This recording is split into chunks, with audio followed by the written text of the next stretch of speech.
இவங்க ரொம்ப ஆன்மீக பக்தி. இவங்களுடைய கணவர் ராமநாதன் மாமா, அவரும் ரொம்ப சிறந்த பண்பாளர்.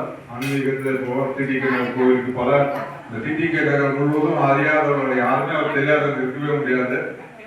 இவருக்குலாம் அந்த கூட அந்த ராமர் கோவிலுக்காக அக்ஷதை கொடுக்கின்ற சமயத்தில் ஒரு வீடு வீடாக வந்து அவர் வந்திருந்தாரு. அந்த இவங்களுடைய மாமியார் அம்மா இப்போ சமீபத்தில் தான் அவங்க சிவகதி அடைந்தாங்க.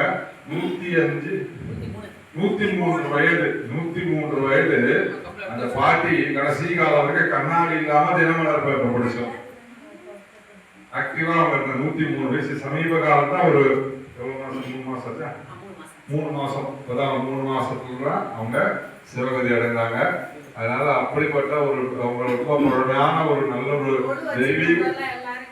தெய்வீக குடும்பத்தை அவங்களுக்கு இன்னைக்கு எல்லாரையும் முருகப்பெருமான் இன்னைக்கு ஒண்ணு சேர்த்திருக்காங்க. முருகப்பெருமானுக்கு நன்றியை தெரிவித்துக் கொண்டு முருகப்பெருமான திருவருள் அனைவருக்கும் கிடைக்கணும். இந்த மாதிரி ஏன் எல்லாரும் பத்தி சொல்றோம் அப்படின்னு சொன்னா, யாரெல்லாம் வந்திருக்காங்க நமக்கு எல்லாம் தெரியும். இப்படிப்பட்டவங்க எல்லாம் வெவ்வேறு பகுதிகள்ல இருந்து வெவ்வேறு இடங்கள்ல இருந்து வராங்க.